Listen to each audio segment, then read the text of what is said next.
You're listening to the Current Plays Podcast, Season 3, Episode 36, Last Light.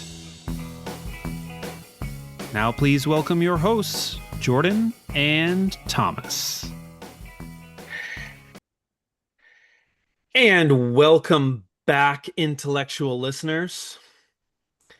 This week, see, bright, last light, you know? Get it? No. Because this week we're talking about Last Light. This is it's a not 1 2. It's a 2 to 4 player game. Unless you have the expansion, which brings it up to an 8 player game. Oh, wow. Which I'm a little confused about. If I have the regular version, but it had the expansion components in it. Oh.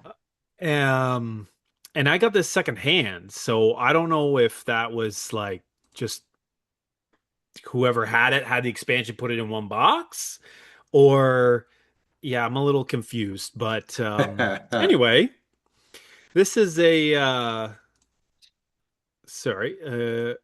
gotta pull it up here. This is published by Gray Fox Games, designed by Roy Cannaday, with artists Jose David Lanza Cebrian, that's one person, Clark Miller, and Christian Strain.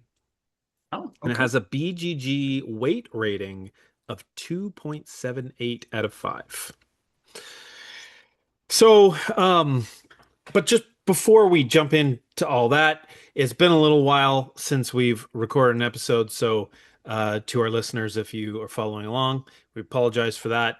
It's been work and vacations and, just personal stuff. So, did try to get a guest host in our last episode with the Anarchy with Ryan from How I Roll. So that was a lot of fun.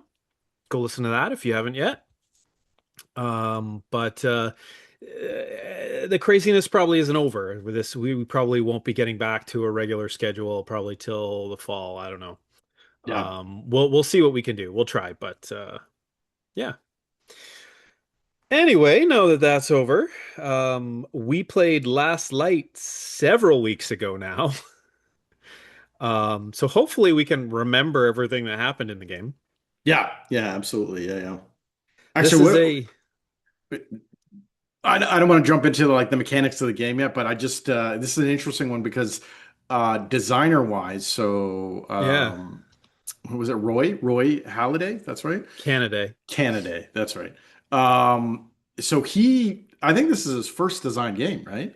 Yeah. But it's a familiar name, likely if you're in the board game space, because he is one of the gentlemen that's part of the Dice Tower, right? So oftentimes Mhm. is critiquing games and reviewing games. So to see him come up with something, from his own kind of brainchild is pretty neat, right? And Yeah, then for getting to play sure. it and see what it was about, right? So that was fun. Yeah, it was neat. It's kind of like, it being a creator and doing that kind of stuff, and then seeing someone like take that and then dip their toes into the design aspect of things is pretty neat, right? Oh yeah, absolutely. Yeah, the critic becomes the creator. Yeah. Hmm. Yeah. So this is a 4X game, space exploration, fighting, and what is it? Exploration, extraction, extermination, and extortion or something. I can't remember. Yeah, I can yeah. never remember the fourth one, but There's four in there. um, but the hook of it is that it's supposed to play in an hour, and if we weren't us, it probably would play in an hour. But I looked, we took an hour and 45 minutes. Yeah, I felt like it played quick, but it had like, Yes. definitely some. You could totally play it in an hour if you weren't. there's some depth to it too. So that Right. hour is yeah, this is an interesting one for sure. Yeah, because it's got that short form package, but beneath the surface, there's a lot in there, right? So. Yeah. And it works because on every turn, everyone's doing one action and you're doing that action based on a hand of cards. And it's much like Concordia where you play out your cards until you play a refresh card, right? And then that all comes back to your hand. And what's neat is that that's how they count rounds. So once your refresh card goes down, it stays on the table till every one of the tables play their refresh card. And once that's happened, the round is over. And then you do like some scoring and the board like turns. And so like the whole board state changes. It's pretty cool. Hmm. But because you're only doing one action at a time and everyone chooses their actions simultaneously, and then you lay your card down, and then if there's no, unless there's no, it's the command card, which is move and combat. Um, unless that's been played, everyone just does their thing. But if people are moving and there's combat, then all of a sudden you have to stop and then do those ones in turn order Yeah. because obviously that's going to matter. But everything else can kind of work on autopilot. Yeah, so you have like there's a ton of different alien races. You pick one of the alien races or you draft one of the alien races. Actually, I think you get two and you get to choose one. Hmm. And then they just have some like minor asymmetric powers, nothing like crazy or OP, at least the ones that we saw. Yeah. And What then did you have? I think one of your powers, both her powers were pretty good. I remember that being they were good, but they weren't overpowered, right? yeah, so mine, if I recall correctly, is that if you go into battle with me and then you miss a shot, it damages Yes. you. Yes, which was a great power for you to have because typically in these two-player games, I get aggressive, right? Yes. So having that bit of protection to stop me from doing that, right? I think mine was more It was whenever you mined, you got extra or something? yes, that's right. Or I could double my mine card or yeah, whatever you could what it discard was. another Yes. card and use it as a mine card. Yeah, yeah, exactly. Yeah. So I was flush with resources all the time because I was able to basically double dip on the resources, which you only have one card for, right? I in effect had two cards to get resources, right? So yeah, that was Yeah. it was interesting, right? Because it protected you from attacks, but there was really no downside for you to attack me other than not being able to destroy my stuff, right? Right. But there's no retaliation at that point. Um, so that gave you more of a chance to do your thing, and then my incentive was like, well, be nice to attack you, but I also, if I just stay back, I could produce resources, which I used heavily actually. I remember Yeah, you always did. being flush with resources that I was trying to spend on other things, right? So it was yeah, it was an effective power for sure. Yeah, if I recall, the game sort of played out different from our typical, games like this because you at the beginning of the game were focused on building up those resources and I focused on just trying to spread out across the board. And so Hmm. what Hmm. ended up happening was I went out and took control of a bunch of sectors right away, but then I was spread pretty thin. Whereas you built up a ton of resources and then you used those resources to build up a huge fleet. And then you Yeah. came out and you just like took everything over from me. Pushed And you off stuff and yeah, yeah, yeah, yeah. yeah, Yeah. Yeah, because this one has so what's neat about this one, like you said, you place a card and then you take the action, right? So one of the cards is like the build ship action, right? So you can build ships, but there's no limit on how many ships you can build. So as long as you have the resources, you can just put out a fistful of ships, right? Now you're Yeah. limited by you can only have X amount of certain types of ships, right? And each ship costs different resources and a variety of resources, right? So that's Right. your limiting factor. But because I was able to mine all these resources quickly, when I did go to build ships, I built like the miner ship and was able to miner not as like mining, but miner as in like the smallest ship. I Right, built the right. smallest, the most active ship, right? And I could build almost my entire fleet just in one go, right? It was one card action, boom, I have an entire fleet out. And then it was like, okay, now I'm going to try and get some resources to build the larger ships so that I could start doing, combat and specifically combat that could attack, planets that you were kind of ingrained in as well, right? So that was another thing where you could like bomb planets. But we'll get into that because I'm Sure. sure you're going to talk a bit more about what we do in this game, right? So, Sure, yeah. So you have basically you start with your home base that's on the outskirts of the universe. And or is it the solar system, I guess? Because in the middle is the theme of the game is all the stars in the universe have sort of burned out. And this is like the last star in the universe and it is dying. It's burning out. So all these alien races have shown up to harvest the last light in the universe. So light is your points in the game, and the game ends when you get to 20 points. So it's a race, mhm. and there aren't a whole lot of ways to get light other than being close to the star. So the game encourages everybody to sort of rush to the middle. But like I said, you start on the outskirts of this solar system, and then there's a bunch of planets in the sectors, and it's all dependent on the number of players. So small number of players, you block off sectors, and there's so many planets. And the more players you have, the more sectors are open, the more planets. Um, each planet is going to get a little ID token, which has a certain color combination on it. I think there's four different colors, and that basically you have these hidden objective cards where, if you control X number of blue planets, you can play with this card and you score some points. Or if you have four yellow planets, you play this card and you score some points. That's really all the color codes for.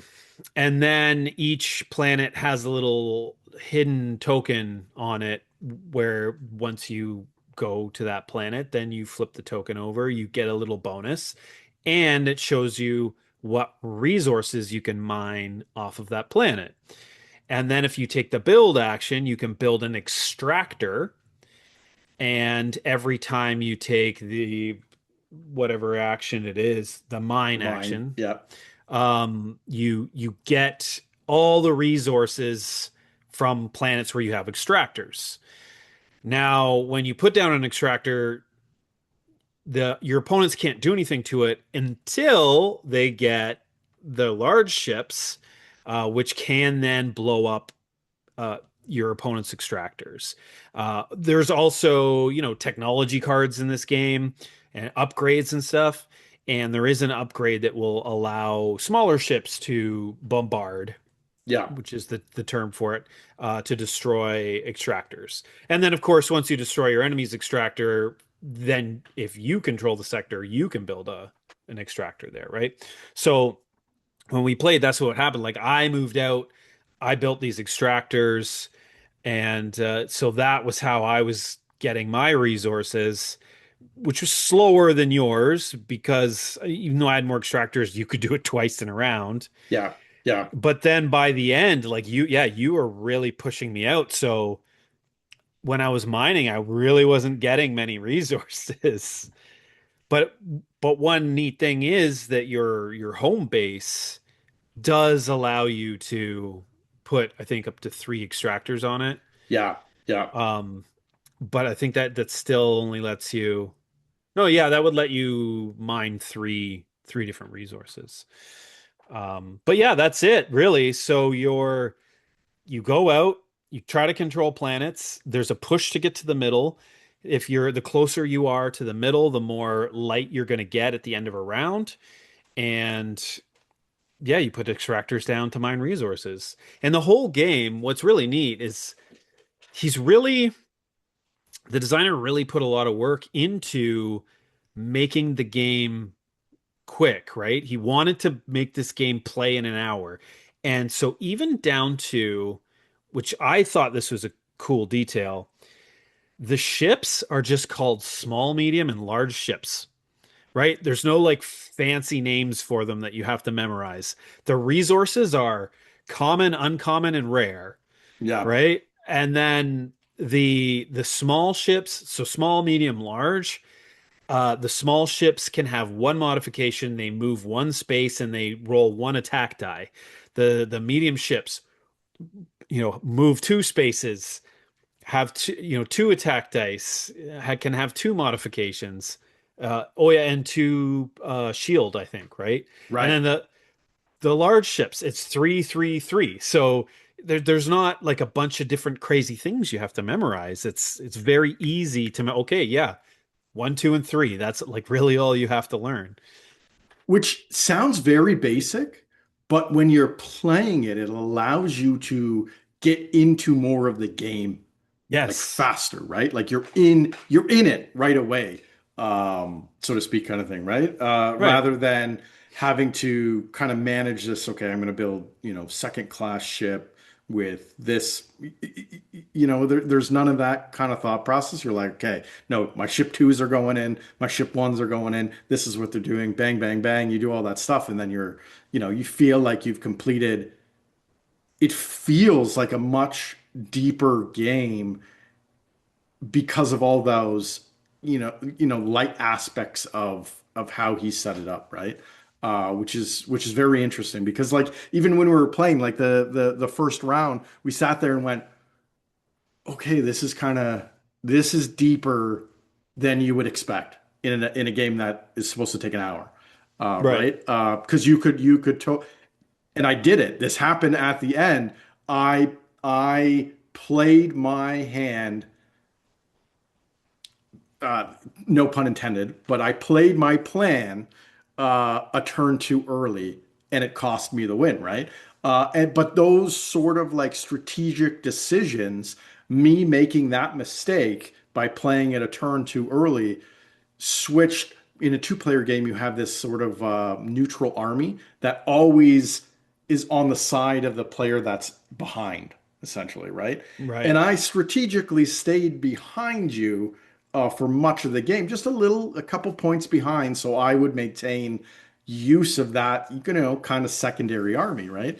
Until the like second last turn, where I was like, I think I have enough here that I can jump the points and get to that 20. And I was 2 points short. I made it to like 18. And the other army turned on me at that point because I jumped a little ahead of you. And then I fell apart, essentially, is what happened because I jumped the gun slightly, a turn too early, which allowed that, swapping of sides. Then I lost some ships that because of that swapping of sides, I may not have lost. I might have had more power in a sector, lost a planet, that kind of stuff. And then you swept in with your play and ended the game with the 20 points required, Yep. right? Yep. Snatching it right from kind of the jaws of defeat with all my big capital ships coming in and whatever, right? Yeah. So Yeah. yeah, it was quite the ending and quite the more brain burny sort of planning out your strategy than I would have expected in what in what it sets out to do, kind of thing, right? Because I think the intention is to be a game exactly like I just explained it, but to do it in a short amount of time. So you get those feelings of, you know, space battles and colonization and all this without having to spend 6 hours playing a game, kind of thing, right? So Right. yeah, it's done very in a very interesting way to push you in that direction and seemingly almost trick you into thinking, well, this is going to be much easier. I can make quick decisions. No, no, no. You let your guard down and it could bite you, right? So that was neat. That was a neat aspect. Yeah, I mean, I think the intention is that you are supposed to make quick decisions, but yeah, but you still have to strategize Yeah. well. Yeah. Um yeah, I'd say probably more on the strategy end than the tactics end, but of course, in a game like this, things move around quickly and literally move around. Um 'Cause it's interesting that you can only move with one of your actions. I think there's six. Yeah. Yeah, there are Yeah. six actions. Uh, and so every round, which would be six turns, probably doesn't necessarily, but you only get to move once, right? Hmm. Hmm. But those boards are moving around too. So like we started at opposite ends, and after the first round, it was like, oh my gosh, like you're in my space. Like, I'm right beside your capital ship right now. Yeah, yeah, yeah, right, yeah. yeah. Hmm. So, and then you Yeah, can obviously you can upgrade your ships too, right? So that was pretty much what won me was adding more movement to I think it was my small ships because that's all I had pretty much was the small ships.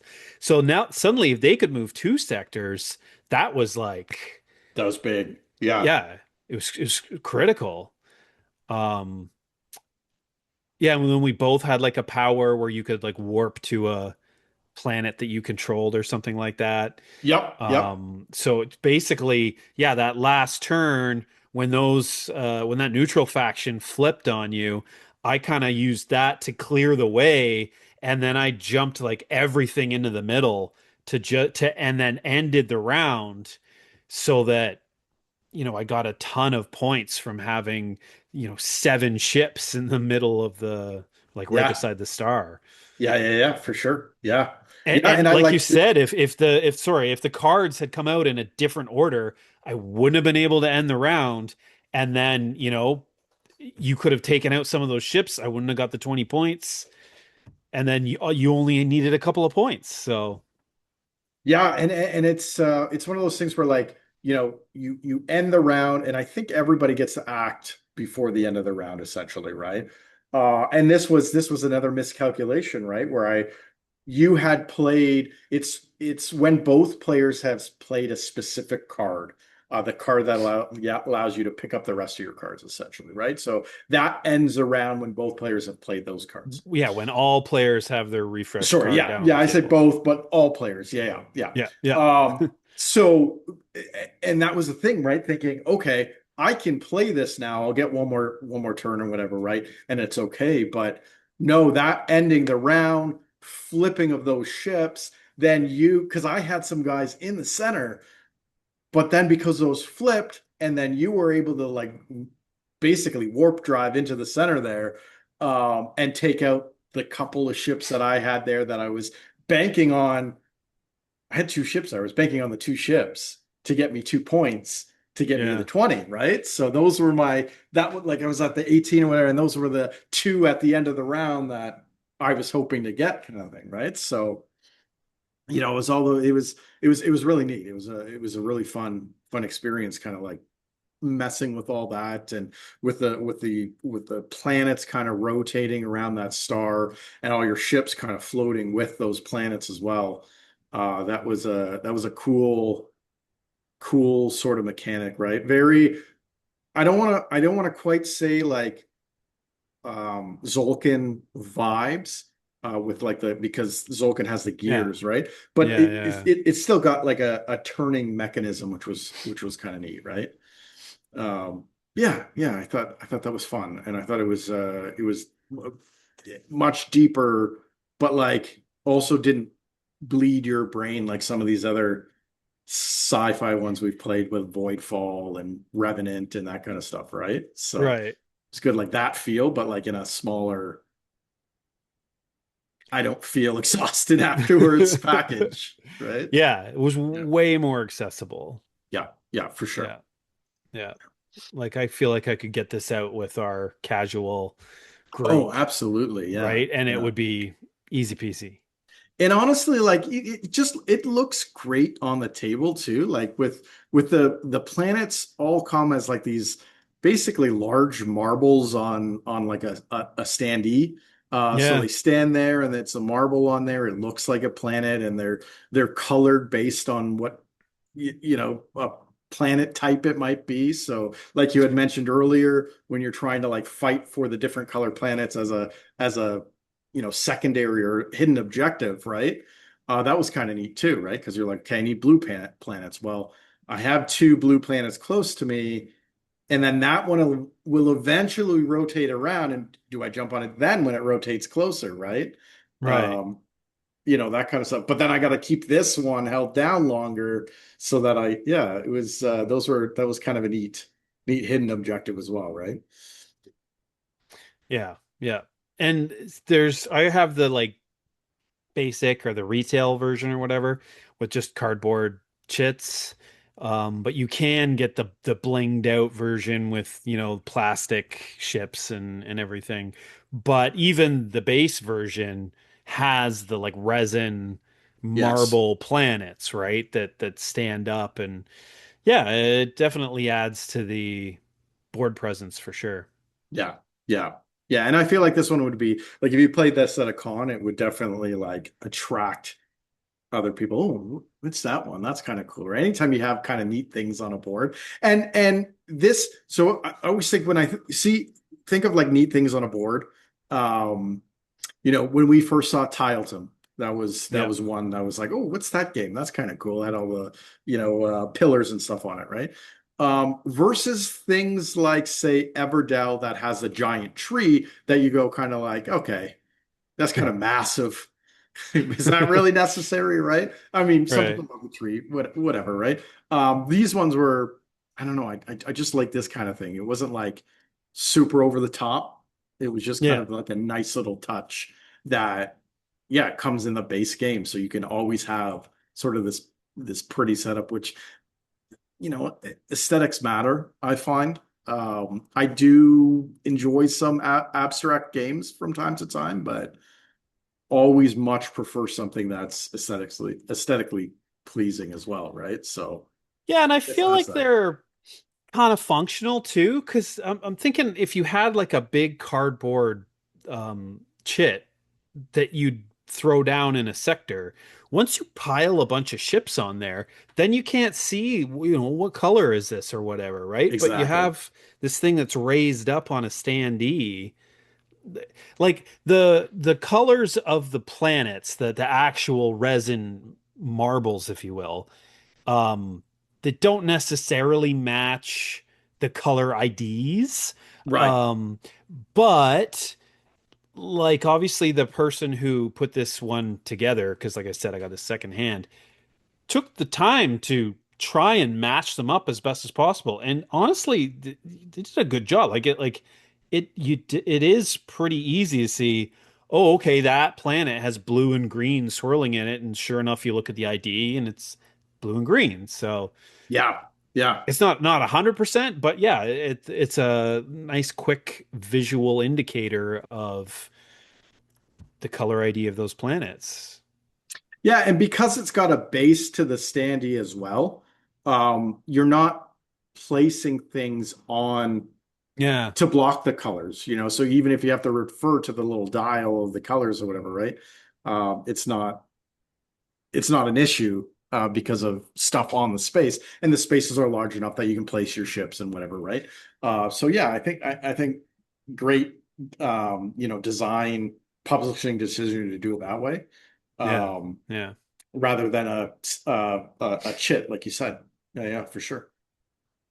So the difference, as far as I can tell, between the base and the Infinity expansion is just the Infinity expansion adds four more players, or the capability for four more players, adds more alien races, it gives you more planets, and adds like some more to the board where you just Oh, have interesting. more starting sectors because now you have to fit eight players on the outside instead of four, right? So, Yeah, that makes but sense.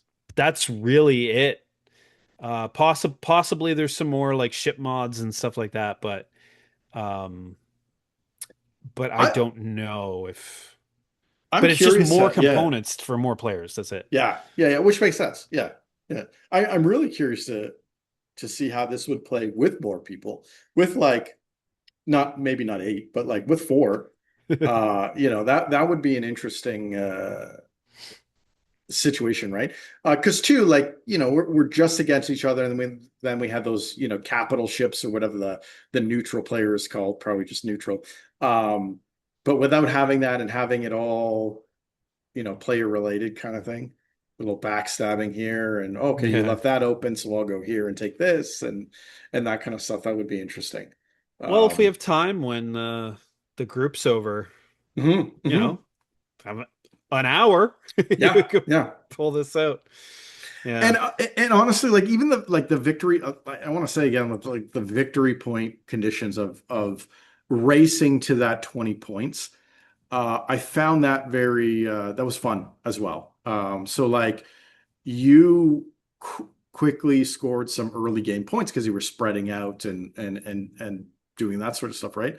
And then it was like again, like I mentioned, I was trying to stay just a point or two behind you, so I'd have control of the neutral ships. Um, but it definitely like put a, I guess, timer, for lack of a better word, on my actions, and Right. it likely is what led to me miscalling when I played my hand, right? Because you were pressing and pressing, and it was like, okay, well, I can't let him just run away with it because then I won't be able to catch you. Eventually, there'll be a point where nothing I do will matter.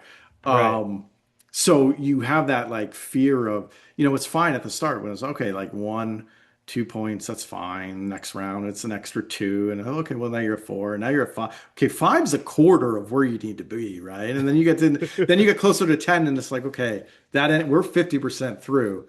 And by that time, halfway through the game, you're in better positions to score points, right? So it's like, okay, this is going to progress fast. And I feel like those last few turns were like many games where you get into that like end game situation. It's now or never. It's that race to the finish. Who's gonna jump, 5 turns, 5 points up or whatever. Like you mentioned, you got seven, getting seven light on the final turn kind of thing, right? Like that's a massive, Yeah. massive play, right? So that kind of stuff, it really, you have the slow snowball, but as it starts to progress that strategy, it starts to pick up speed, and then by the if you're not there, if you're not paying attention, you're not doing what you can do to mitigate that snowball's going too fast, and you can't stop that win, right? Yeah, for So that sure. was that was neat, yeah. And yeah, I enjoyed it. I had fun.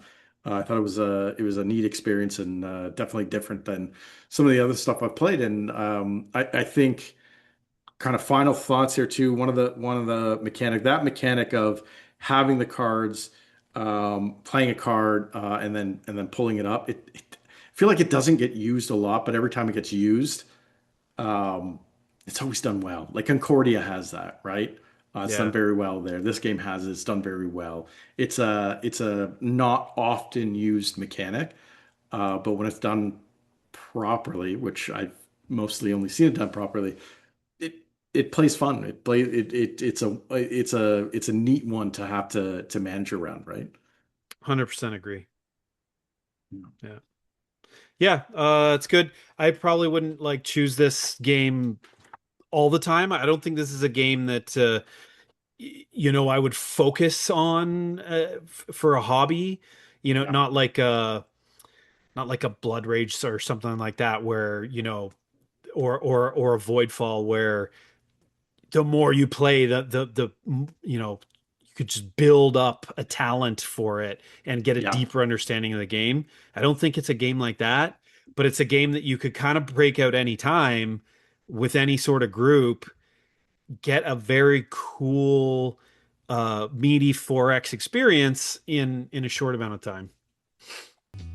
And that wraps up another episode of the Current Plays podcast.